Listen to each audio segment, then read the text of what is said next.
Hey guys, tonight we re-slipping into a world long buried under sand and time, a world where clean laundry is a full day ordeal. Soap is kind of a gamble and tunics, well, let's just say they've seen things. We're talking about laundry day in ancient Babylon. We're there now, barefoot on a clay floor, wrapped in scratchy wool and already sweating. The sun's barely up, and the city smells like old spices and river mud. And trust me, you're going to need every ounce of patience. Because washing clothes here isn't a task, it's a test. A test of willpower, resourcefulness, and whether your back can survive one more hour of scrubbing. You probably won't survive this. So, before you get comfortable, take a moment to like the video and subscribe, but only if you genuinely enjoy what I do here. And I'd love to know, where are you watching from, and what time is it where you are? Now, dim the lights, maybe turn on a fan for that soft background hum, and let's ease into tonight's journey together. You roll off your reed mat and stretch. A slow breeze slips through the open window, already warm and smelling faintly of dust and goat hair. It's laundry day again. Glance down at the tunic, clinging to your skin like an old regret. Woven wool, off-white when new, now a patchy canvas of sweat, river stains, and mystery blotches. It's the only one you own, of course. Everyone in your house owns exactly one tunic. Two, if you're wildly extravagant or happen to serve in the temple. There's no such thing as a laundry hamper. Dirty clothes are the clothes you're still wearing. Laundry begins not in a basket, but on your body. The first step, getting that tunic off. You shimmy out of it carefully. There's no elastic, no stitching at the seams. Just a series of hand-spun threads holding hands in fear. You fold it carefully and throw on a rough outer cloth. Basically a sack with a hole for your head, and pad down the stairs toward the courtyard. The city's waking up too. You hear the soft clop of hooves on sun-baked bricks, someone yelling about figs, and a baby already crying like it's seen the future. Your nose picks up that unmistakable scent of wet clay. That means someone's already hauling jars to the Euphrates. Laundry means water, and that means walking. Lots of it. Your feet kick up tiny clouds of dust as you head toward the river, tunic tucked under your arm like a wounded animal. The Euphrates is the heart of the city, winding past gardens, markets, and workshops. It's also where everybody washes people, vegetables, sacrificial goats, and yes, laundry. It's communal, chaotic, and slightly gross. You find your usual spot, a shallow bend between two reeds where the water is slower and docentee reek of fish quite as much. A group of women nearby are already elbow-deep in suds, laughing in that early morning we haven't lost hope yet kind of way. Now for the hard part. Wetting the tunic, you kneel, dunk the fabric, and watch as the river darkens around it, like it's exhaling 3 weeks' worth of grime. There's something satisfying and horrifying about that first splash. You know you're doing something necessary, something almost sacred, but you also know you're nowhere near done. As you work, a child next to you drops a bar of sopa, precious lump made of animal fat and wood ashint, to the water. Everyone gasps. That stuff is rare. You only get it if you're lucky, wealthy, or friendly with the local potter who moonlights as a soap maker. Otherwise, you're scrubbing with sand and elbow grease. You rub a handful of silt into the cloth. The gritty texture exfoliates your hands and probably the tunic's sole. You whisper something halfway between a prayer and a complaint nearby. Someone's arguing about tunic folding methods. The loudest insists that folding the cloth from the shoulders preserves its integrity. Other scoffs and says, "You probably think your was better than Babylon too." Historians still argue whether Babylonians were truly innovative or just really confident Sumerians with better branding. At this point, your back is sore and your fingers are shriveled. But your tunic, still nowhere near clean. There's a stubborn smear near the hem that refuses to budge. You try not to think about what caused it. Something ceremonial, probably. Or soup. Suddenly a breeze kicks up, and your drying cloth some old soul's hand-me down flies into the reeds. You chase it, sliding awkwardly on the wet stone and narrowly avoid stepping on a lizard. He stares at you like he's seen this before. You grab the cloth, soaked again, and sigh. You haven't even made it to the beating stage yet. That's the real workout. But for now, you wring out your tunic, arms trembling, as the river swirls lazily past. A heron glides overhead, perhaps judging you. Perhaps not. There's no detergent here, no lavender-scented pods or bright plastic jugs. Just water, sand, and your own determination. And maybe a sarcastic smile, because you're doing laundry like it's 1750 BCE, and somehow it feels weirdly eternal. You sit back on your heels, stretch, and let the sun warm your back. Around you, the city breathes. A rooster crows like it's late for work. Someone drops a pot. Somewhere far off, a temple gong sounds, reminding everyone that even the gods expect their linens clean. The water's warm now, warmed by the morning sun and the collective effort of half a dozen laundry doers bending, scrubbing, and muttering under their breath. You glance to your left, someone else beating their tunic against a smooth river rock with such passion it looks like a grudge match. You smile slightly, because that's what's next for you. But first you rinse.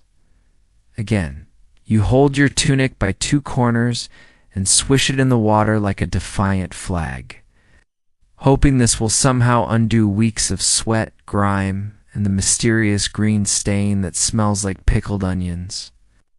You try not to think too hard about that one. Once you're satisfied, well, not satisfied, but resigned you stand, knees creaking, and move to the riverbank. The ground is firm, packed clay mixed with bits of crushed pottery and lost buttons. There's a flat slab of limestone nearby, perfect for what comes next. You lay the tunic out, take a breath, and begin. Whop. You slam it against the rock with the enthusiasm of someone trying to impress a judgmental ant. Whop. The sound is oddly soothing. Whop. Somewhere behind you, the goat bleats as if in solidarity. This, they say, is how the Babylonians really cleaned their clothes. Not just by soaking them in water, but by physically punishing the dirt out of them. You're not just cleaning, you're communicating. Every slap is a stern message to the fabric. You will behave. Strange how quickly this rhythm takes over. You fall into a translift. Slap, lift, slap your tunic, slowly transforming from a lump of damp regret into something resembling wearable cloth. You notice other people doing the same thing, some with tools. One woman uses a paddle carved from a fig tree, the edges worn smooth from years of laundry warfare. There's a story someone told once, probably not true, but fun to believe, about a Babylonian housewife who beat her husband. S tunic so hard it developed holes spelling out, "Help me." You chuckle softly. Laundry, it seems, has always been personal. Pause to examine your work. Better, the green stain is still clinging to life, but fainter now, like a bad memory. You give it one last whop, for good measure. A passing fish jumps at the sound and then regrets it. Across the river, A group of laundry workers from the ziggurat district are scrubbing ceremonial linens. Their tunics are clean, perfectly folded, and somehow brighter than yours, even though they're made from the same scratchy wool. That's the difference between average folk and temple staff. They get the good ash soap. They also get access to special clay pots filled with sacred water, which is just regular water that someone chanted over. But hey, Branding, you're starting to feel the sun now, heavy and unkind, pressing down on your neck. The clay near your feet cracks slightly as it dries. It smells earthy, ancient. You step back and wring out your tunic again, twisting with both hands until your knuckles pop.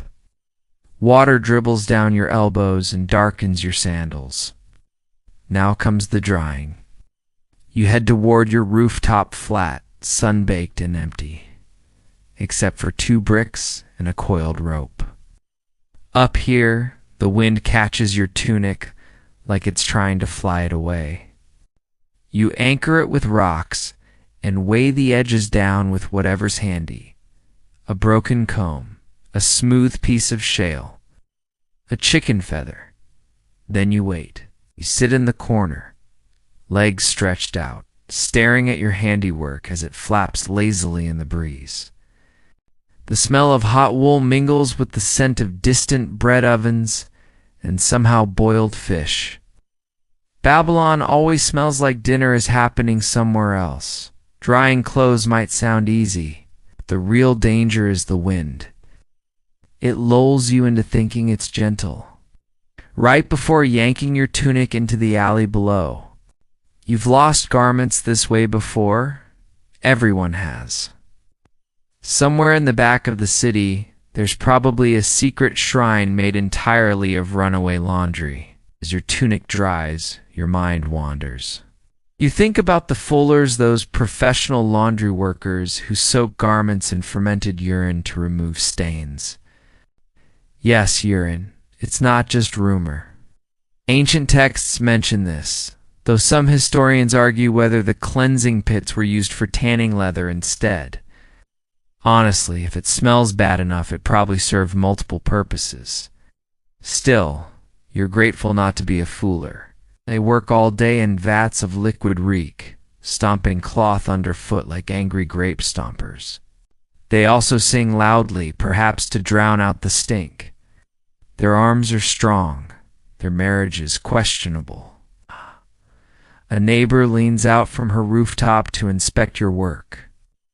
She raises a brow, nods once, then disappears again. It's the Babylonian version of Yelp. 1 eyebrow up, 2 stars. The sun climbs higher. You pick at the clay under your fingernails and notice your hands have taken on that familiar laundry day shade somewhere between red and raw. Still, it's satisfying in a weird, primal way. You fought the tunic. You mostly won. Behind you, the city hums. Merchants shout from the bazaar. Kids chase each other with papyrus fans, and someone's goat escapes again. You glance at your tunic, almost dry, almost wearable, most clean, but not perfect. Never perfect. Laundry day in Babylon isn't about perfection. It's about doing what needs to be done, however clumsy, however smelly. You're part of a tradition stretching back centuries. The river, the rock, the soapif, you're lucky. And when you wear that tunic tomorrow, it'll still be scratchy. It might still smell like riverbank and sun, but it'll be clean enough. And in this city, that's as close to divine as it gets. By the time you shuffle back down from the rooftop, your tunic in hand and still warm from the sun, your arms are lead and your shoulders feel like they've been pressed by a ziggurat. You've won barely. But there's a part of you that knows you're not done, not even close. Because you, dear Babylonian, still need to soap it. You thought that earlier river rubbing counted? Oh no, that was just the opening act. Real cleaning, the kind temple girls whisper about and busy wives pretend to skip, requires one sacred, slightly smelly ingredient: soap. Well, soap is a generous word. What you have is a lump of something between ancient Play-Doh and regret. It's grayish, slightly crumbly, and smells like a mix of burnt hair and barbecue. You pick it up with 2 fingers and try not to inhale too deeply. This miracle substance is made from a blend of wood ash and rendered animal fat, often goat, sometimes cow, occasionally mystery meat. The process involves boiling, patience, and probably a few prayers. It's not store-bought, it's barter-bought. You gave your neighbor to figs and a good luck charm for it. Fair trade, probably. You carry the tunic and the soap to the courtyard basin, a cracked clay tub that doubles as a bird bath when you not looking. You drape the tunic across a smooth slab, wet it again, and begin to lather. At least you try to. This soap does not behave like the frothy modern kind. There are no bubbles, no sweet lavender notes. You rub it in circles, working the paste into the wool, massaging it with the same delicate touch you might give an angry hedgehog. Eventually, it starts to foam just a little, like it's trying. Some people use scented oils instead. Those people are either rich or temple workers. For the rest of Babylon, you're lucky to get the smell of burnt goat out of your tunic. Lucky some even experiment with crushed flowers, or old perfumes that smell like sadness and sandalwood. There's a rumor going around your neighborhood about a woman who mixed cedar ash with honey and accidentally invented something that melted half her laundry. Historians still argue whether that was a cleaning disaster or a proto-cosmetic breakthrough. Depends on whether you care more about fashion or fire hazards. You pause, glance down at your hands. They're sticky with soap residue, which has a strange texture like wet chalk that decided to become ambitious. You rub your fingers together and wonder how this became clean. But it works, sort of. Do you notice the tunic's fibers separating slightly, the grime loosening like a bad mood? A cat walks by, pauses and sneezes, possibly in judgment. Suddenly, you hear shouting 2 houses over.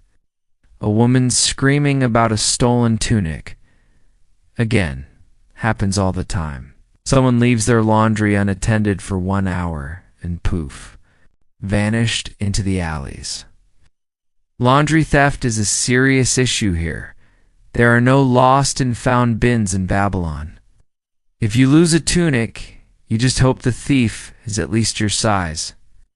Your own tunic, now scrubbed with soap and soaked to its emotional limit, is ready for a final rinse. You pour a jug of river water slowly over it, watching the murky runoff swirl into the drain channels built into the stone. The ancient plumbing grumbles in response, probably offended. With a final wring, you lift the tunic damp, slightly cleaner, and somehow heavier. You sling it over your shoulder and carry it back to the rooftop again, this time with greater caution. 1 gust of wind, and it's off to live with the city's other airborne laundry souls. You pin it down with bricks. Yes, again. Babylonian architecture, ice and tea, just about ziggurats and palaces it, about flat rooftops where laundry can roast under a sun hot enough to bake bread, which, by the way, someone nearby is doing. The smell makes your stomach ache. While the tunic dries, you sit in the shade and inspect the soap brick. It's melted slightly in the sun, forming a sad little crater. You tuck it carefully into a cloth pouch. Soap this good if good, as the word isn't wasted. You hear footsteps behind you, your little cousin, carrying her own tunic. It's tiny, muddy, and smells like she rolled in last week's market. She plops down beside you and sighs like she's aged 30 years since breakfast. "I hate laundry," she mutters. You nod in deep agreement, then hand her what's left of your soapy gray miracle.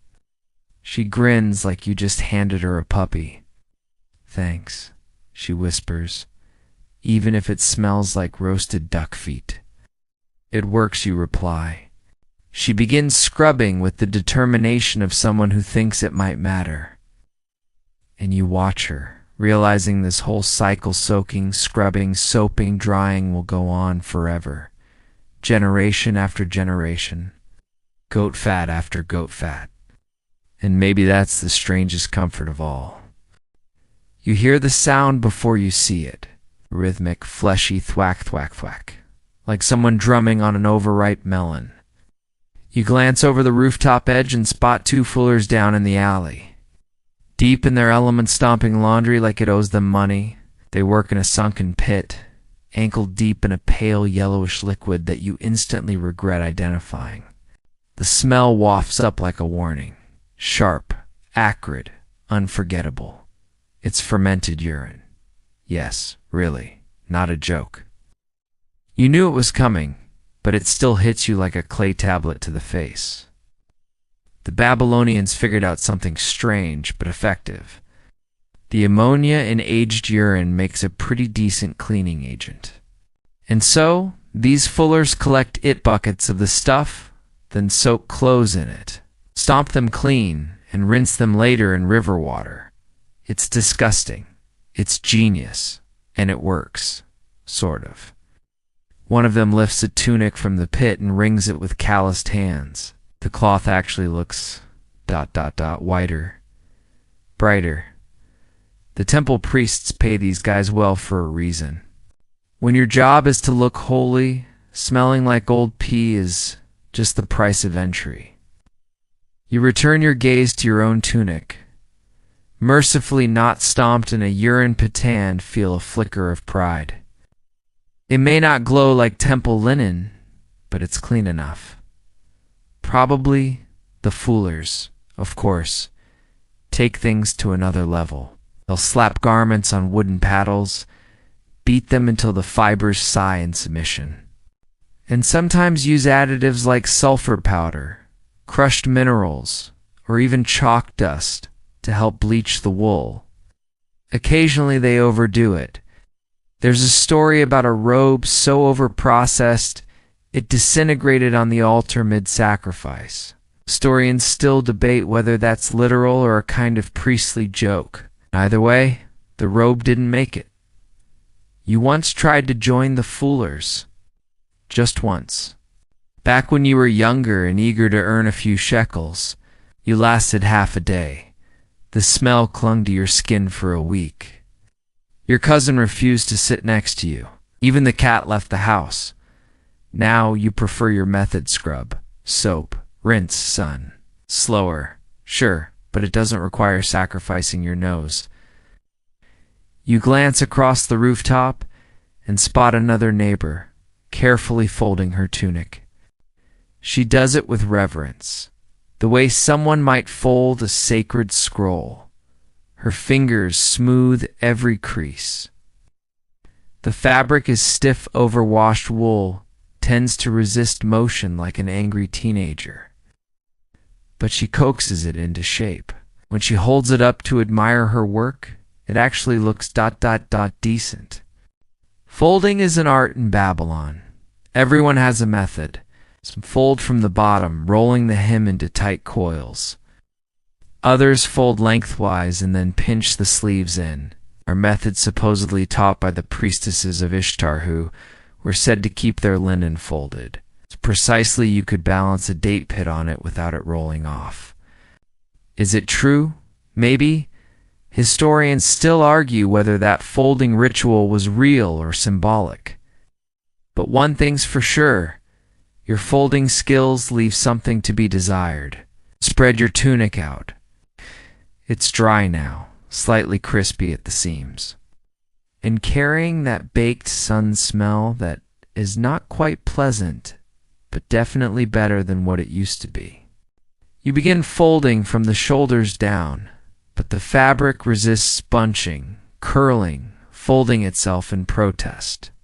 You sigh and flatten it again, this time pressing it with a small clay brick that once served as a toy. It leaves a pattern, accidentally decorative. You squint at it.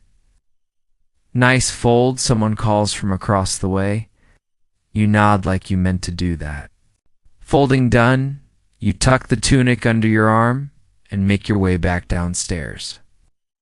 The city is louder, now bustling with merchants shouting over fruit stalls, donkeys protesting their existence, and the low drone of daily life. You pass a man wearing a tunic so stiff it looks like it could stand up on its own. He walks proudly, though, like he just stepped out of a temple fresco. Confidence is half the game. You glance down at your own folded tunic and feel ... almost smug. Back in your room, you lay it out on the sleeping mat. For now, it's not something to wear, it's a trophy, a symbol, a declaration. You did the thing. You conquered Babylonian laundry day. You reach for your second cloth, the rough, scratchy thing you wore while washing in. Realize with a sigh that it now needs cleaning. Of course it does. The cycle never ends. But somehow, that's oddly comforting. There's something steady, dependable about this whole messy ritual. The way it forces you into rhythm with the city, with the sun, with the smell of soap, sand, and sometimes ... ammonia.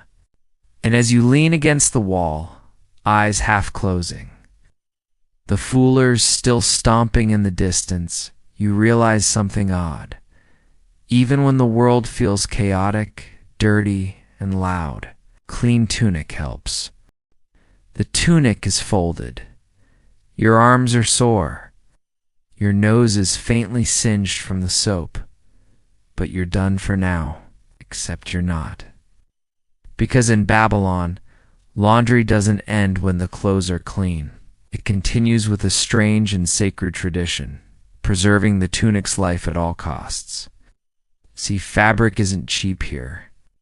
Wool especially is a slow and grumpy beast.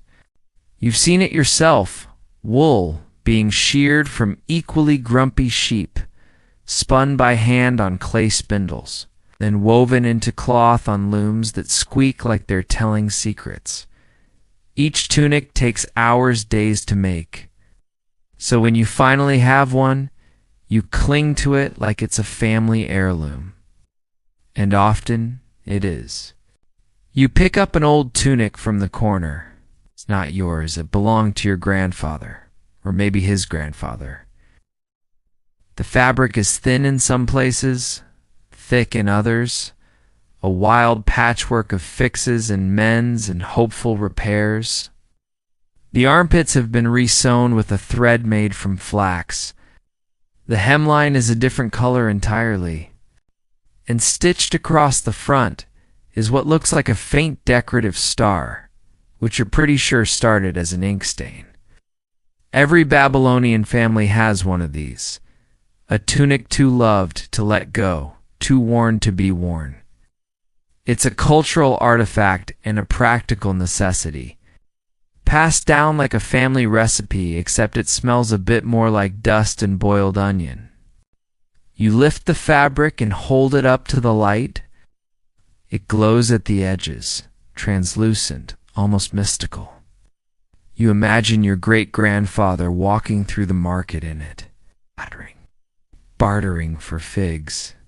Maybe muttering to himself about how kids these days don't know how to scrub properly. He probably didn't. Nobody does. Laundry is always harder than it looks. Your own tunic, the one you just cleaned, is years away from this kind of sacred fragility. But you know what's coming.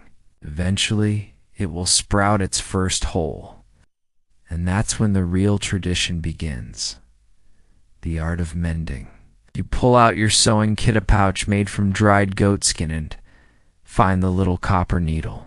Ow! Slightly bent from years of battles with stubborn seams. The thread is rough, dyed with walnut ink, and probably older than you. You thread it carefully, squinting in the light, and begin to patch a tiny tear near the neckline of the family tunic.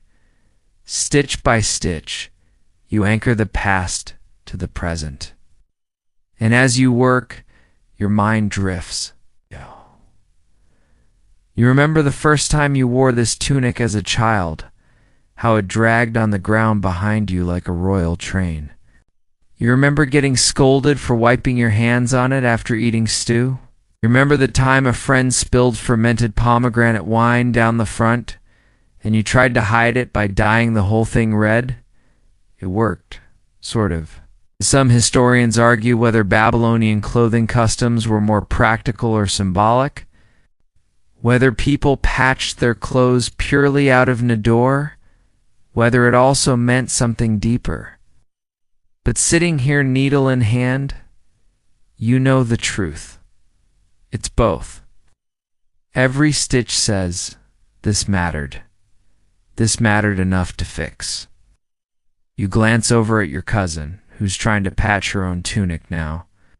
She's got the needle stuck in backwards, and her face twisted in concentration. You resist the urge to take over. Let her struggle. That's part of it. Nearby, someone knocks over a pot. Dog barks. The city goes on. Once the patch is done, you lay the tunic aside and stand up to stretch. Ouch. Your knees crack like dry reeds. Laundry is a full-body experience in Babylon. Not just a chore, it's a workout, a meditation, a minor tragedy, and sometimes a comedy of errors. You reach for your clean tunic. It's fully dry now, warm to the touch. You shake it out, gently dust, and tiny fibers float into the air like ancient glitter. Then you slip it over your head. It fits. Of course it does. It's the only one you own. And somehow it feels a little looser than it did yesterday. Not because you've shrunk, but because you've earned the wear. You've scrubbed, stomped, soaped, rinsed, and repaired. This tunic has been through a battle and you've come out, if not victorious, then at least evenly matched. Outside, the sun is starting to lower. Shadows stretch across the rooftops. You look around and see others, neighbors, friends, strangers doing the same as you, holding tunics up to the light, folding them, sniffing them cautiously, even arguing over who left their drying cloth on someone else's rooftop. It's the great Babylonian equalizer. Doesn't matter if you're rich or poor, priest or potter at some point, you've beaten a tunic against a rock and prayed for mercy. And when the tunic finally gives out, when no amount of patching can save it, you don't throw it away. Cut it into strips rags for washing, wrapping, binding scrolls, even plugging cracks in the wall. Nothing is wasted. Not here. You sit down and pick up a raguance, the sleeve of a ceremonial tunic your uncle wore during a harvest ritual. Use it to clean your sandals. The circle continues. And that's the heart of it, really. Laundry in Babylon isn't just about being clean. It's about honoring the things you already have, making them last, stitching together your history, one soap-stained thread at a time. You sit with your knees pulled up to your chest, a folded tunic beside you, and the sun slipping lower behind the zigzag of rooftops. There's a gentle calm now, like the city has exhaled. Laundry done, repairs made, family fed. The scent of dust, hot stone, and whatever someone's cooking down the street lentils maybe floats lazily in the air. It's almost peaceful. Except you know what's coming next. The final round in this Babylonian hygiene dance. drying clothes and keeping them that way. You'd think after all the scrubbing, beating, patching, and folding, your job would be done.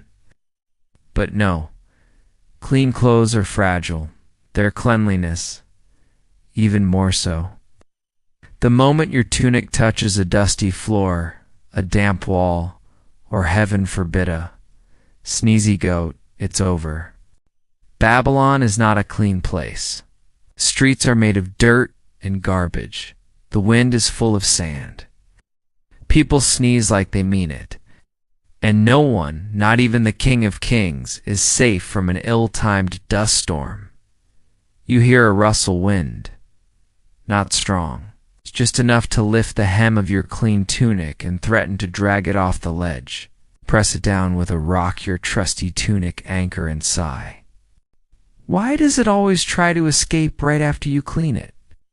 The rooftops around you are full of others doing the same, hovering near their garments, guarding them from the elements like nervous parents watching a toddler near a puddle.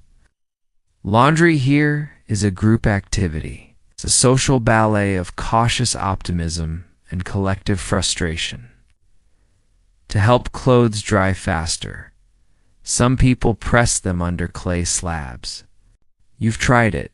It kind of works.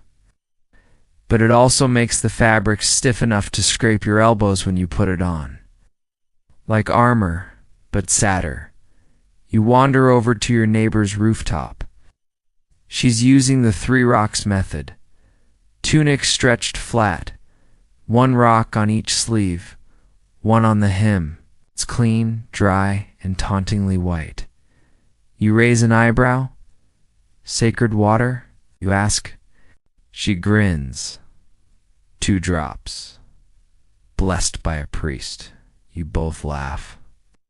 There's no real proof that chanting over river water makes it better for laundry, but people try it anyway. Historians still argue whether these rituals were spiritual, practical, or just a way to feel in control of the chaos. You figure, why not all 3? You return to your rooftop and notice something annoying. Your tunic is dry, but the back corner has picked up a streak of red dust, probably from the bricks. You consider screaming, but instead, you rub it gently with the edge of your sleeve and pretend it's not there. Close enough. Now comes storage. You don't have a wardrobe, of course. No sliding drawers. No tiny lavender-scented bags. Your closet is a woven basket with a lid that only mostly keeps the rats out. Inside, a second cloth, a comb, and 2 spare belts. All of them smell like clay and smoke. You fold the tunic agent carefully this time, sleeves in. Tucked hand, place it at the very bottom. There, safe. For now.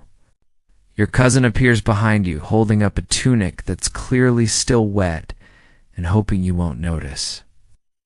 It's done, she says. You raise an eyebrow. It's almost done. She lays it out next to yours and collapses with a groan. I'm never doing this again, she mutters, as if this wasn't the 4th time she's said that this month. You pat her shoulder, till next week. And that's the thing.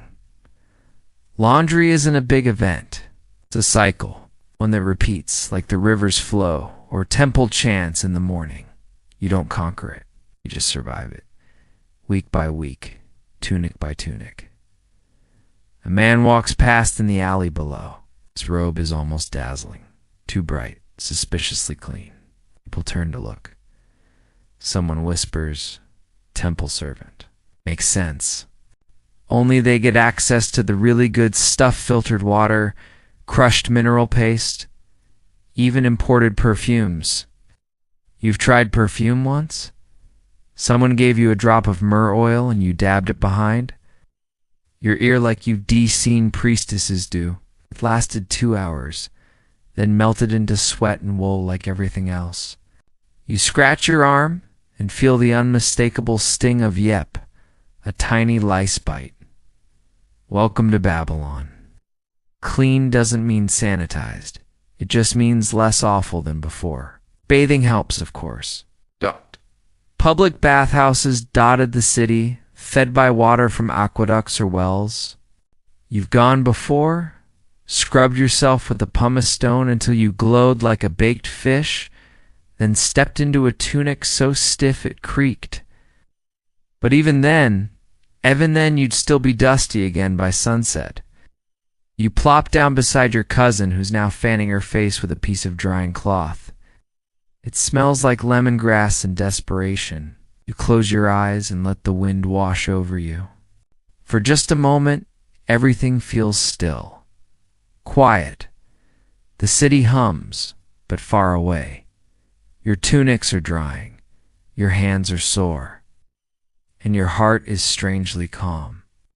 Because here on this rooftop, with the wind whispering through reeds and a streak of red dust like a badge of honor, you've done the thing. Laundry day in Babylon survived. You wake up the next morning and the first thing you notice is the itch. A slow, creeping, unmistakable kind of itch. Not on your skin exactly, but somewhere in your brain. It's like your body knows it's been too long since you properly boiled your tunic. You sigh, throw off your blanket, and immediately start inspecting your clothes for signs of tiny invaders. Lice. Or as you like to call them, Babylon's most dedicated citizens. No one talks about them. Not really. But everyone has them. Everyone pretends they don't, especially in front of guests. You brush your hands over your shoulders and collar, casually checking for movement. Nothing obvious. Good. You grab your tunic. It's dry, still warm from the midday sun, and freshly washed. But you know better than to trust appearances, 'cause in Babylon, clean doesn't always mean pest-free. You flip it inside out. Tiny seams, tiny stitches, and sometimes tiny stowaways. Give it a shake. Then another. Then a full-on flap, like you're trying to signal a boat. It's not graceful, but it's necessary. Because when the lice settle in, they settle in. They love the warmth, the wool, and the constant supply of delicious, stressed-out Babylonian skin. You remember once, during a market visit, spotting a priestess scratching under her headdress? Not a little scratch, a full two-handed temple-worthy scratch. She saw you staring and gave you a look that said, "Say anything, and the gods won't help you." You didn't say anything. You're still scared of her. Back in your room, you hold the tunic up to the light again. Looks innocent. Too innocent. You tug at the neckline, sniff it, shake it again. Still good, probably. You slip it over your head and immediately feel 5% more important. Clothing in Babylon is more than just fabric. It's a symbol, a social badge, statement. I have survived mud, fire, fullers, and fermented goat soap. Still, you know better than to believe the fight is over. There's always more. You sit in the courtyard now, chewing on a fig and watching the sun stretch over the rooftops. Around you, the city moves in slow motion. The streets are packed with sandals slapping clay, carts creaking under baskets, and the distant murmur of ziggurat chants. And just beneath all of that, the unspoken war on stink, 'cause let's be honest, Babylon smells. It's a glorious city, full of hanging gardens and ancient wonders. But it also smells like fish, fires, and livestock that take liberties. The air is rich, layered, and unpredictable. Which is why Babylonians don't just clean their clothes, they anoint them. After laundry day comes the ritual of scenting and covering up. You reach into your storage basket and pull out a small vial. Inside, perfumed oil, It's probably sesame, maybe with crushed rose petals or whatever passed for flowers in your aunt's garden. You dab it on the edges of your tunic, the cuffs, the hem, the collar. Not too much. It's just enough to create a pleasant illusion of hygiene. Your cousin appears beside you, sniffing the air like a bloodhound. You use the oil, she accuses. You nod. Trade me for half a fig. She rolls her eyes, but hands over the fig slice. That's how valuable scent is here. People trade for it. Oils are currency. The rich bathe in them. The temples burn them. And you ration yours like it's made of unicorn tears, 'cause next week there might be none. There's an old tradition, half myth, half medical advice, that if you rub strong scented oils on your skin and clothes, it repels pests and evil spirits. A 2-for-1 deal. Historians still debate whether that belief originated from actual insect-repelling plants or from priests just not wanting to smell anyone. You've tried everything over the years. Crushed mint leaves, burned cedar bark, a paste made from some root your neighbor swore would banish stink like magic. It did, but it also turned your tunic purple and gave you a rash. So now, you stick to the basics.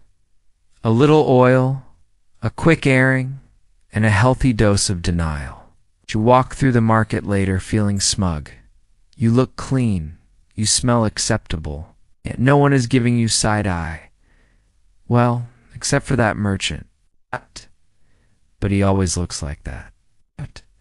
A breeze kicks up, bringing with it the scent of fish guts, temple incense, and donkey. You keep walking. You've got a thin sheen of perfumed oil, freshly scrubbed wool, and the confidence of someone who beat their tunic with a river rock and survived. You pass a pair of nobles. Their robes are dyed blue indigo, the color of absurd wealth. Almost looks impossibly soft, almost not itchy. You wonder what that feels like? Probably ... illegal. But even they carry little scent pouches, woven sachets tucked into their belts, filled with herbs, petals, and occasionally bits of resin. Because even the rich can't outrun Babylon's natural perfume. Back home, you kick off your sandals, flop onto the sleeping mat, and smile. Your tunic is clean. Your scent is passable. The lice haven't declared war yet. Today, that's a win. Later that evening, after the sun melts behind the rooftops and the city begins to yawn into twilight, you sit on your mat and run your fingers along the hem of your tunic. It's stiff again, not dirty but re-dried, like wool always does. Little crispy, a little crispy, still wearable, still ... yours.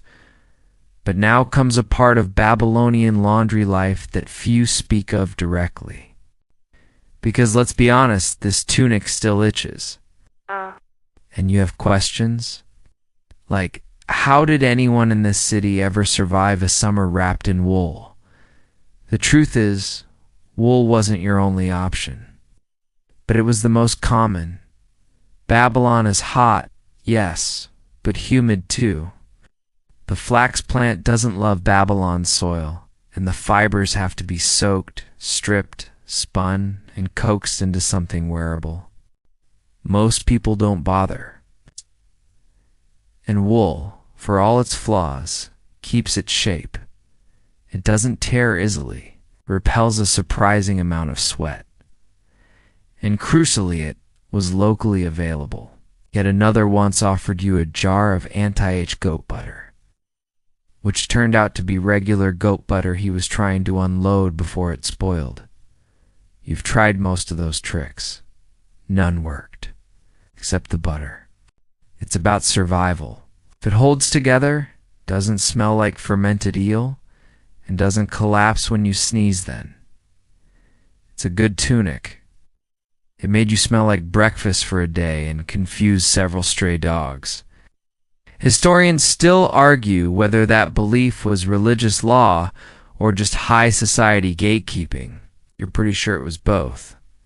like wearing a thin undercloth, if you're lucky enough to own one, or rubbing down the inside of the tunic with a stone to smooth the fibers. There is a tear across the side that has been fixed with what looks like fish gut twine, and it smells like mud. The night is warm, sticky. Somewhere outside, a group of children are arguing over who gets to wear the least wrinkled cloth tomorrow. You sympathize, deeply. You've even tried beating it after it dried again. To soften the wool, it helps a little. Kind of if you think the color was supposed to be sunset red. It turned out closer to dusty orange with identity issues. Sheep were cooperative, if you don't count the biting. And somewhere laundry still flaps in the wind like tired little flags of survival. But the moment you had the chance, you tried something else. Linen. Itchy. Alive. Linen was the elite's favorite. Light, breathable, just slightly translucent, if woven right. But it's also expensive, imported, difficult to make. Still, you remember the first time you wore a borrowed linen tunic. It floated, like it had its own air system. You felt like a god, or at least a really clean priest. You wore it once. We don't dress to impress, we dress to endure. Then returned it with a sigh and a single tear.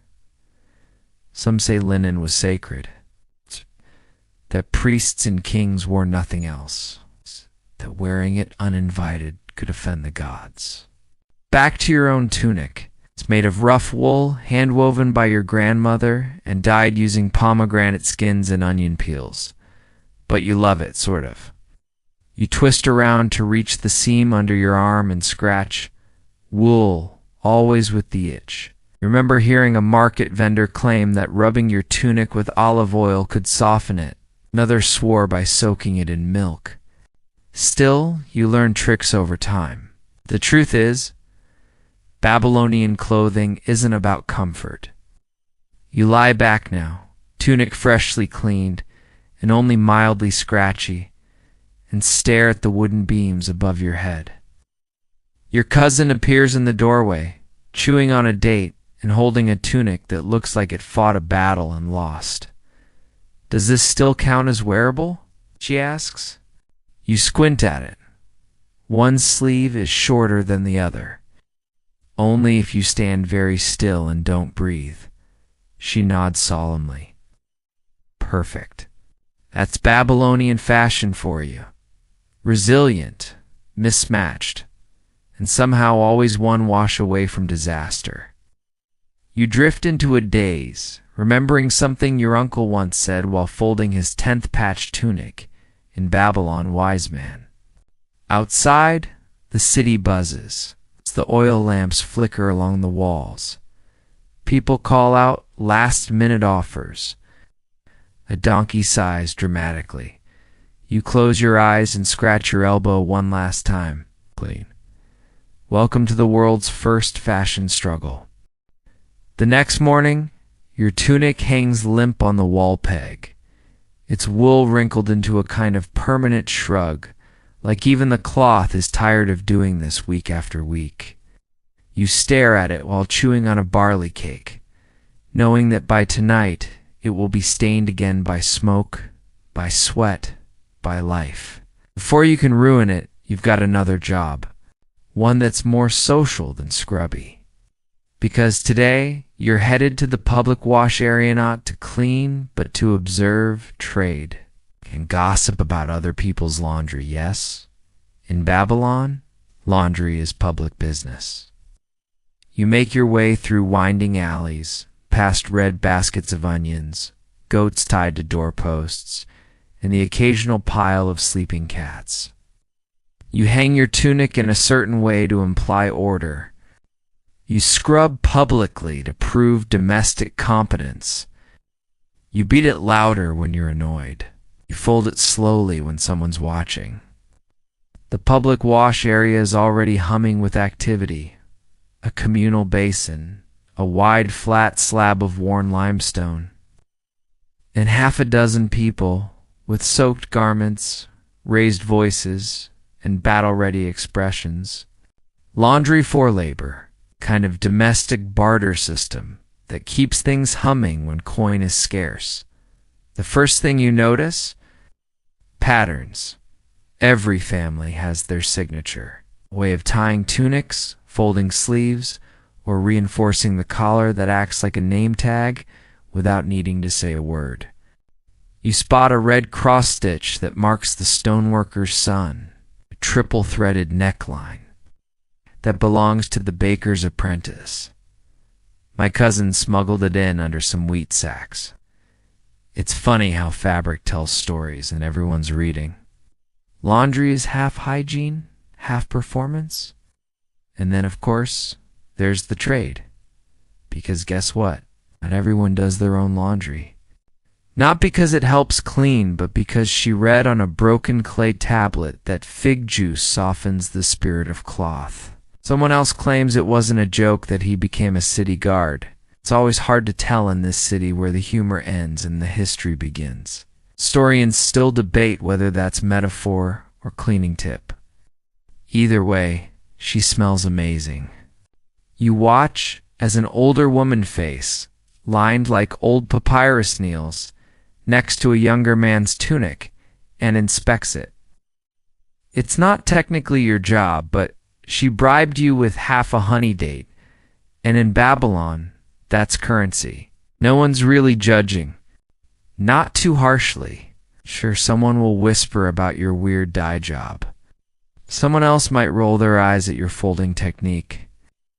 But deep down, everyone's just trying to keep their tunics wearable and their dignity mostly intact. It's about showing up, trading tips, borrowing soap, and commiserating over stains that just won't come out. No, she nods once, mutters something, then begins scrubbing. He hands her a pouch of something you don't quite catch. Serbs, maybe? A bit of copper, payment made. His mother watches, arms crossed, proud and impatient. That's how everyone starts. Tiny feet in soap, big dreams. You've seen others offer dried fish, oil, or help in the fields. You approach your friend Dami, who's holding a tunic dyed a suspiciously beautiful shade of green. The sun has shifted now, making long golden shadows on the stones. You drape the tunic across a rope tied between two cracked pillars. It flaps lazily, like it's waving to the city. Jealous, he asks, twirling it. You eye it warily. It's not local. He smirks. Imported dye. From Elam, you reach out and feel it. Soft, too soft. Definitely linen. Possibly illegal. You resist the urge to drool. He grins. One day you'll have one too. You pretend not to care, but you'll be dreaming about it later. Nearby, a girl is carefully spreading crushed fig leaves over her tunic. You take a spot on the stone and begin rinsing your cousin's backup tunic. As you scrub, someone tells a joke about a man who wore his tunic inside out to avoid rewashing it. You spot a young boy stomping a tiny tunic in a wooden bowl with his feet, and that's the charm of it all. You splash a little water on your face, rinse the tunic one last time, and wring it out. And for a moment, everything feels okay. Laundry here isn't just about dirt and soap. It's about community. You lean against a wall, arms crossed, and feel a quiet satisfaction because you belong here. Among the tunics, the splash of water, and the low drone of endless complaints, a part of something ancient, stubborn, and weirdly beautiful. Babylon's oldest dance. You've been standing in the sun too long, watching the tunic sway like sleepy sails on a ship that's not going anywhere. Your arms are damp from splashing, your knees sore from scrubbing. Your brain, let's be honest, is drifting toward the idea of a nap on a cool mat.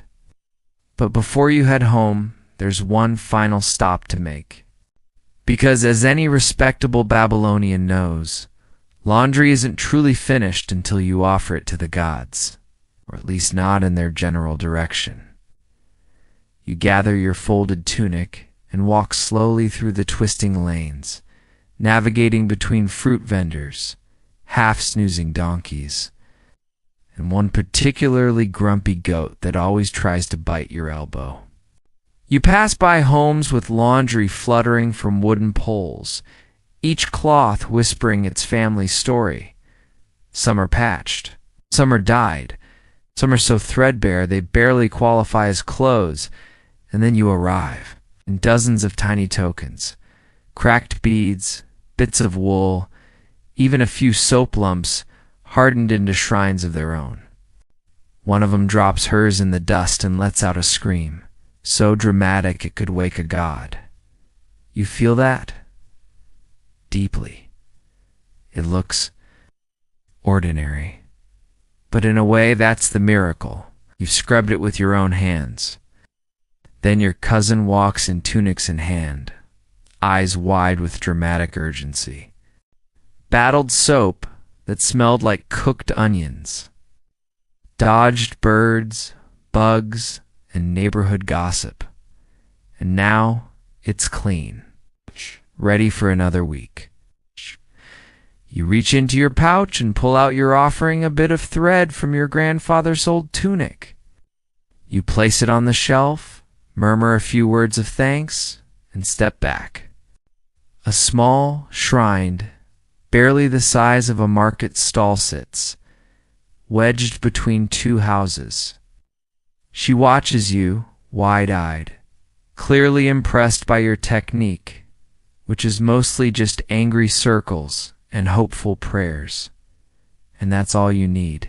It's dedicated to Ninlil, goddess of the wind, and Anu, father of the heavens. Laundry in Babylon doesn't stop. It loops, like the stars, like the tides of the Euphrates, about humans endlessly washing and re-washing the same square of cloth, hoping for perfection in a world of dust and sweat. Maybe they laugh, maybe they cheer, or maybe they just watch amused, detached, slightly jealous of that green-dyed linen tunic from Elam, like your cousin's mysterious ability to stain anything within 5 minutes of wearing it. Your soul is quiet. And somewhere in the city, the wind rustles across hundreds of rooftops lifting cloth, moving dust, and whispering to anyone still awake. Not the main gods you'd expect at a laundry shrine, but appropriate in their own strange way. After all, who controls the wind that dries your tunic? Who protects it from sudden rain or wandering birds? Inside the shrine is a carved stone basin, a small offering shelf. You're a laundry sorcerer, she whispers. No lightning strikes, no thunderclap. But the breeze suddenly shifts, gently lifting your tunic's sleeve like a quiet nod. Tradition fulfilled. You turn and head home, passing a group of young girls laughing as they race to hang out their tiny tunics before dinner. Back home, you hang your tunic on the wall peg again. You sit down, stretch your back, and feel a pop somewhere deep in your spine that might have been an old curse releasing.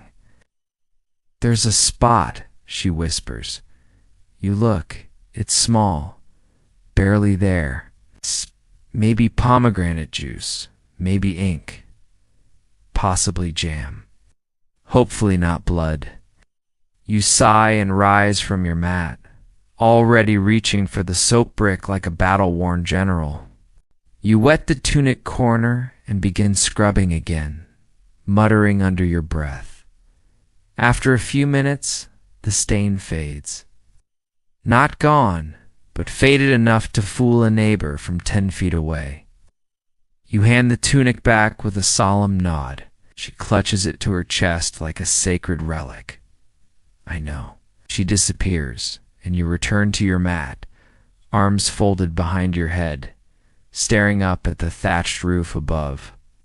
You wonder for a moment how the gods feel about all this. Historians still argue whether laundry held spiritual significance in ancient households or whether people were just doing their best to keep from smelling like fermented goat. Probably both. You exhale slowly, letting the tension leave your shoulders, the smell of soap still faint in the air. Your tunic is dry. You did the thing. And tomorrow, you'll do it again. The night settles in, slow and heavy. The sky above Babylon deepens into a muddy violet, pierced only by a few flickering stars and the orange haze of torchlight rising from ziggurat steps. You lie there, half wrapped in your scratchy wool blanket, and listen to the slow rhythm of the city winding down. A donkey brays once insulted, probably. A dog answers, then quiet. But you can't sleep just yet. A few other unfortunate souls volunteers like you kneel by a long trough, whispering complaints under their breath. One drops a copper ring into the basin and lets out a cry. Gone, claimed by the gods, or the mud. Maybe both. Not with the knowledge that tomorrow is Temple Laundry Day. And if there's one thing worse than cleaning your own tunic, it's washing the ones that belong to the gods. You exhale. You volunteered. More accurately, your aunt volunteered you. It's good for the soul, she said. The gods bless those who scrub. She swore the gods laughed.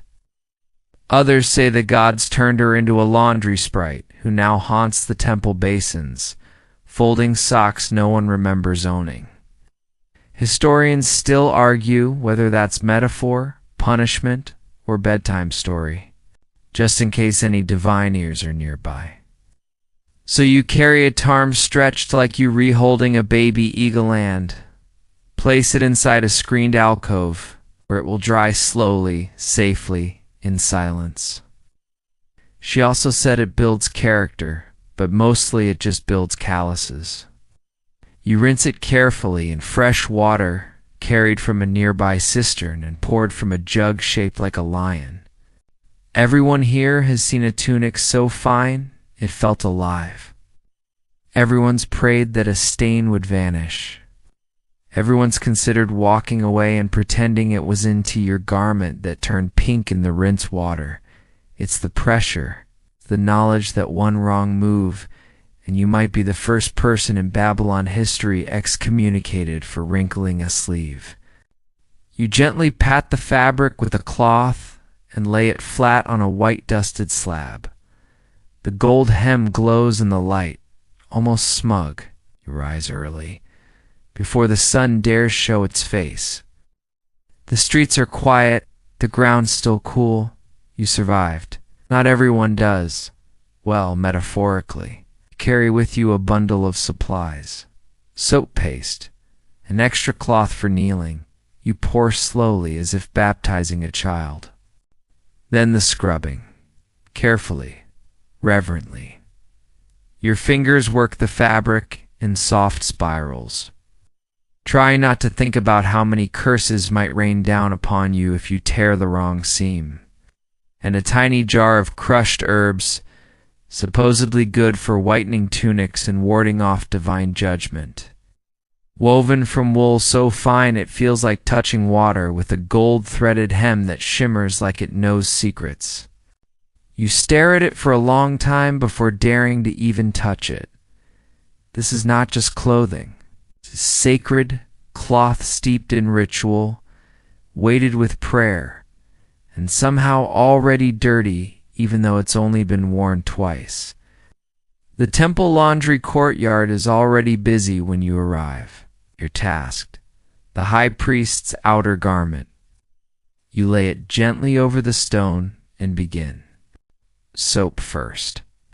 Not too much sacred cloth shouldn't lather like tavern rags. Then water.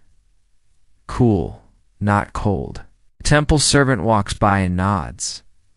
You're doing it right, or at least not catastrophically wrong. A few others whisper as they clean. Someone talks about a priestess who once tripped while carrying a wet tunic and landed face first in the soap basin. The tunic is nearly clean now. One of the others mutters, "They should just give us new ones." Another responds in anger the gods. You all chuckle. Quietly. The high priest's tunic must be dried in shade. No sun. No wind. And absolutely no bird droppings. You sit back and wipe your forehead. The sweat has nothing to do with heat. You look around at the others, and there's a strange camaraderie in your shared fear. It's temple laundry. It's terrifying. It's tradition. You stand, stretch, and return to your spot. The temple attendant nods again, softer this time. Before you leave, you're asked to fold the tunic, carefully, slowly, so precisely that if the gods themselves were to unfold it, they'd say, "Ah yes, that's a good fold." You do your best, sleeves first, hem tucked, creases aligned with the axis of the known universe. You step back. It's perfect, or close enough that no one dares question it. Back outside, the sun has risen. The city is stirring. Chickens scratch at the ground. The smell of fresh bread wafts over the walls. You walk home with aching fingers, sore knees, and a strange sense of peace. Because somehow, washing sacred cloth didn't just clean a tunic. It cleaned something else too. You drag yourself home with the limp satisfaction of someone who survived divine quality laundry without breaking any commandments or ripping any gold thread. Your hands are puckered, your wrists ache, and there's still soap under your fingernails. But deep inside, you're a little smug. 'Cause let's face it, two washed the high priest's tunic, and it didn't explode. That's a win. As you step inside your home, the air is warm, dry, and smells faintly of old brick and cumin. You drop your bundle and collapse onto your mat with a sound somewhere between a sigh and a defeated wheeze. Now it's practically a lifestyle. A full-blown fabric-based philosophy. You stare up at the ceiling and remember a time when laundry day was simple, just you. A muddy tunic and enough soap to chase the stink off, and you're not the only one. The process is so complicated, it's easier to just stay unmarried. Everywhere you look in Babylon, there are signs that laundry, ice, and tea just a chore at S woven into the rhythm of life itself. In the markets, merchants hang clean tunics behind their stalls to show off how successful they are. A bright white sleeve fluttering in the breeze. That's money. That's power. It's I can afford clean clothes and spices. At weddings, brides wear robes that have been soaked, stretched, scented, and prayed over for days. How she once told you that the gods live in the details, which at the time you thought meant ziggurats. But maybe it also meant seams. Maybe it meant buttons. Maybe it meant how carefully you turn a sleeve inside out before washing it, and fold it as if they were going on one final journey and didn't tea want to smell like disappointment. Didn't even notice until your cousin pointed it out. And funerals. The dead are wrapped in their finest cloth. Carefully washed, a scrap of dyed cloth wrapped around your grandmother's sewing needle, which is slightly bent and deeply magical. The cloth never sees the sun, never touches skin, but still gets a divine spa day. You've even heard of some temples where the clothing of past priests is kept in vaults washed once a year as part of a sacred cleansing rite. How many holes has it closed? How many hems has it straightened? A pot clatters in the distance. A rooster announces itself late, like it overslept again. Life. You wonder if the needle remembers your family's tunics better than you do. Something about soap theft. Again, the neighbor always denies it. But you've seen the glint in her eye. It's a woman who borrows soap and never gives it back. It's drying now, not sacred. Not fine, but loved. That sometimes that armor is a patched, itchy tunic with 1,000 stories stitched into every seam.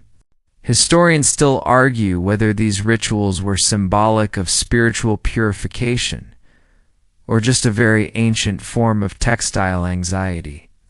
You stretch, wince, and roll onto your side, staring at your own tunic hanging from the wall peg again. Think about your grandmother, about the way she folded clothes like they were contracts. Mostly you shake it once. Dust falls away like bad memories. You remember how she used to hum when she scrubbed? It's not a song, just a soft thread of sound. You caught yourself doing it once last week. Legacy is strange like that.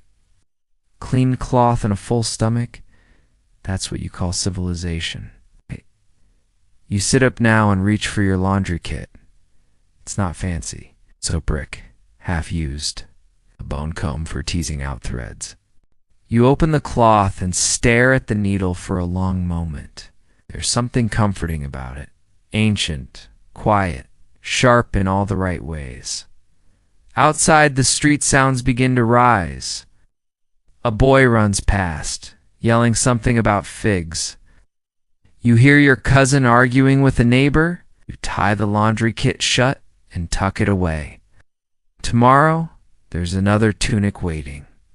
Not yours. A neighbor's? They're offering a bowl of lentil stew in exchange. And honestly, that's a better deal than any coin. You rise and pull your tunic off the peg. Stiff at the shoulders again, wool. Is dramatic like that, but clean. You slip it on. It smells like sun and soap and a little bit of you. It's ready. You're ready. Because in this city, no one walks into the world without their armor. You walk through the alley, your tunic rustling softly with each step. It occurs to you, this piece of cloth has traveled more than most of the people in your neighborhood. It's been dipped, dried, beaten, blessed, scented, scorched by the sun, cursed at by your cousin, and possibly judged by the gods. And yet, it endures. You stop for a moment at a familiar corner. The old fuller's stall. When tunics are too far gone, too stiff or too stinky, they come here. He has pits dug into the ground, stinking little lagoons, where cloth is soaked in an alchemical brew of urine, ash, clay, and who knows what else. It's closed now, too early still, but you can smell. It's a lingering scent of ammonia and wet clay seeping from under the wooden door. Some believe it was blessed by the gods of purification. Others say it was just really good mud. Historians, of course, still argue. It's not a pleasant smell, but one that tells you this is where real clothes get their second chance. The fuller is like a miracle worker with a club and an attitude. You've watched him work. He beats cloth like it owes him money. The tools are simple. Bone needles, coarse thread, small scissors that look like they were designed to trim a mouse's beard. But your hands know what to do. Smashes it on stone blocks, scrapes it with wooden paddles, dunks it again, over and over, until somehow, impossibly, the stink gives up and the fabric softens, and then he lays it flat in the sun like a proud father. Let you live again. You heard once that in earlier times, fullers used a special kind of clay from near Uruk, one that could absorb oils and bad smells better than any soap. Intimate. You notice things about the cloth, the way it's worn thin around the collar, the creases that show where the owner always folds it, the places where sweat darkens the weave. It's like reading someone's story in soft, itchy braille. You both glance up, shrug, and keep stitching. Babylon burns sometimes. That's just how it is. But tunics still need to be sewn. You're not here for cloth. Not today. You're here to help your friend with another side of laundry life mending. You pick it up without realizing, your stitches sinking to the rhythm. You keep walking past market stalls just opening, past a goat that seems particularly judgmental today, and finally reach the weaving house. Hard to say, 'cause clean is one thing, intact is another. You can't erase it, but now it's mended. The thread glows a little in the morning, light slightly crooked, undeniably human, and strangely beautiful. Your friend greets you with 2 tunics slung over her shoulder, one with a torn neckline, the other with a giant hole under the arm, possibly caused by either over-enthusiastic dancing or a very aggressive sneeze. You sit side by side on a reed mat, somewhere nearby. A woman is arguing with her son about whether it's acceptable to wear a tunic inside out if you're not going that far anyway. You agree with the kid, but stay quiet. You patch, you fold, you stitch. You accept both like they're the finest gifts in the world. In Babylon, they might be. One careful line at a time. Mending is personal work. As you work, your friend hums softly. Now, not a tune exactly, more like a heartbeat and sound. There's a comfort in it.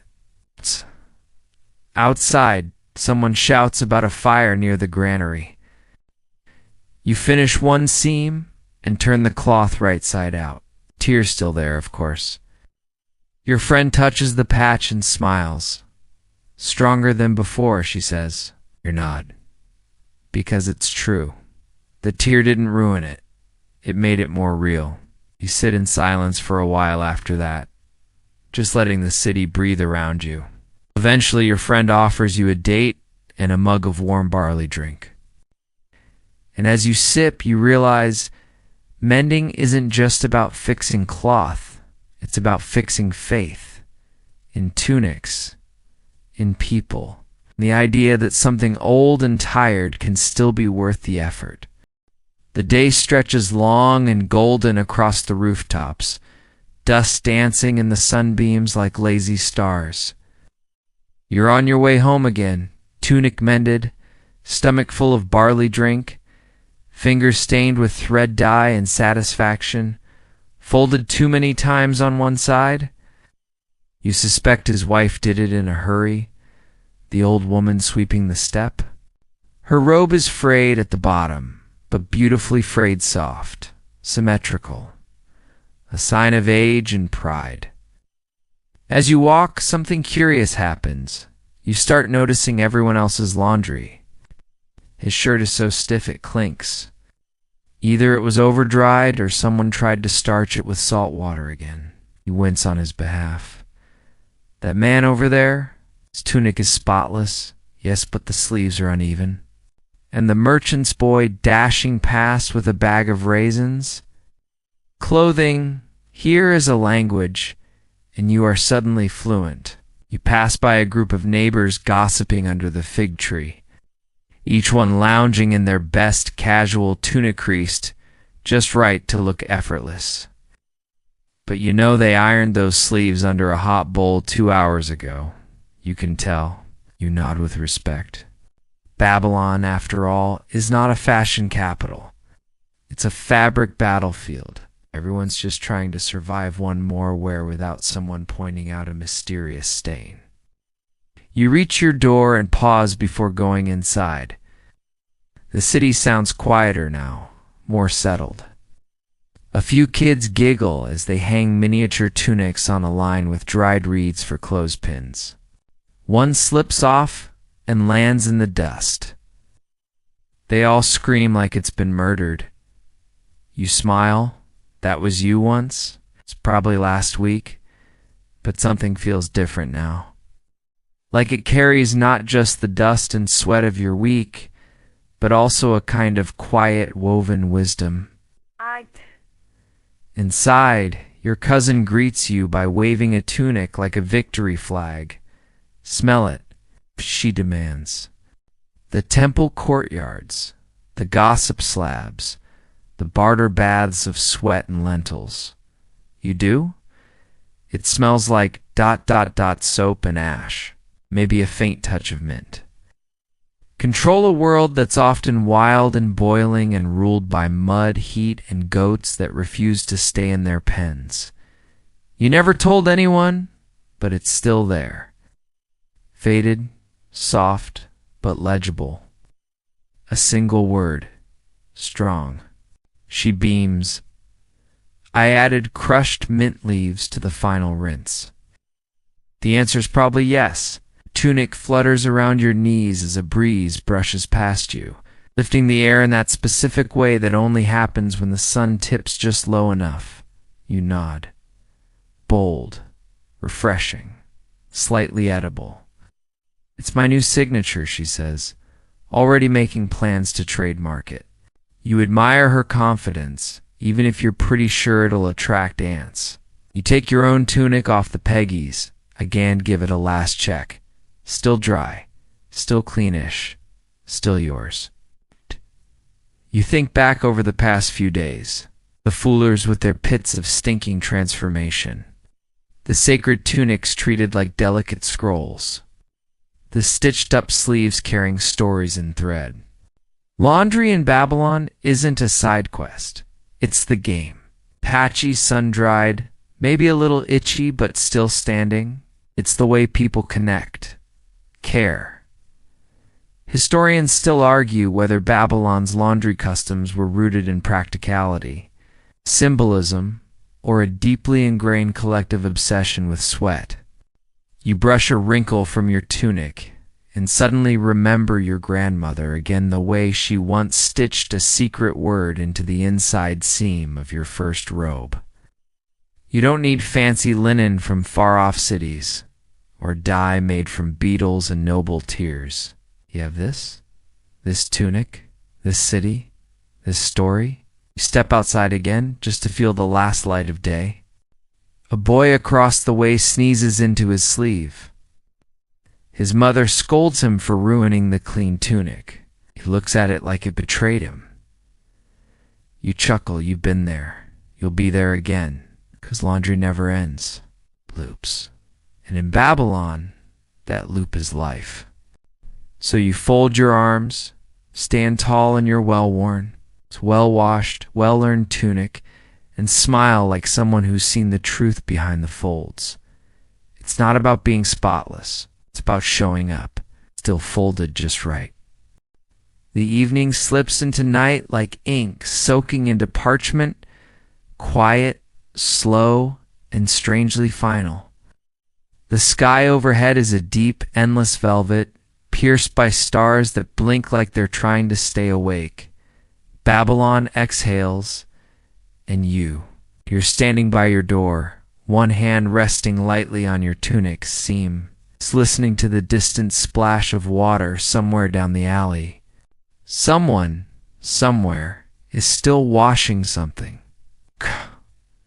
Your cousin's already curled up in the corner, half covered with a woven blanket, muttering in her sleep about soap thieves and fig leaf rinses. You let her dream, because it never really stops, does it? You step back inside. The house is warm from the day's sun, the bricks holding in the heat like a tired embrace. You move to the wall peg, where your tunic hangs now, slightly swaying from a breeze snaking through the window slit. The cloth has softened over the week, just enough to drape instead of crinkle. You start with the sleeves, then the sides, then fold it once, twice, into a compact little square of everything you've been through this week. Knot under your head like a pillow U, reknot that poetic but close enough that you'll reach for it first thing in the morning. Every splash, every scrub, every whisper of wind that helped it dry. You remember laughing over mintranced robes, praying not to tear gold-trimmed hems, and offering thread to gods who probably had better things to do, but listened anyway. It still smells faintly of earth and sun, maybe a hint of ash.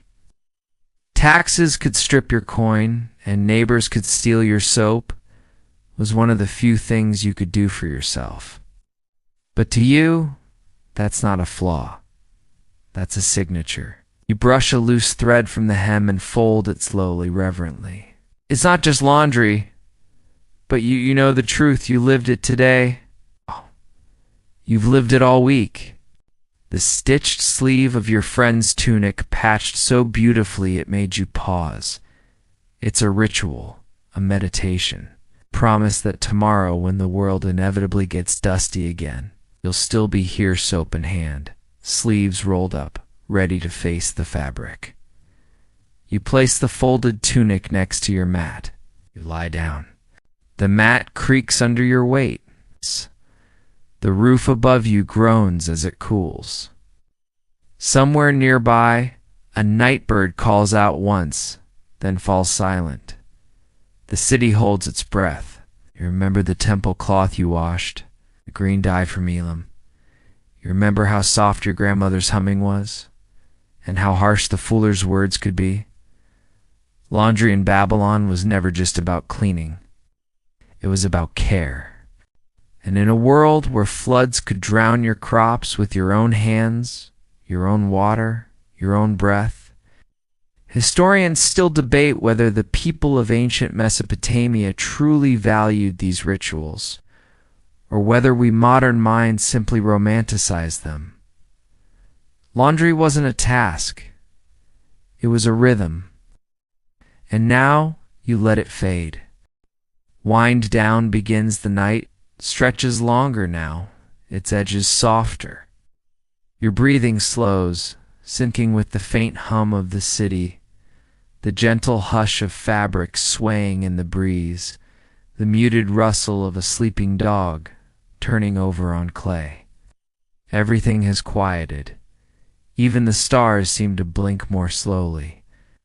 Your eyes are heavy now, the kind of weight that doesn't fight, the kind that settles. The room feels cooler, or maybe you've just let go of the day's warmth, uncoiled it like a thread from your shoulders. You can still feel the rough edges of your tunic pressed gently against your side, a reminder you've done enough. Let your muscles soften, let your thoughts crease and fold like worn cloth ready for rest. There are no stains that can't be washed, no tears that can't be mended, not tonight, not here.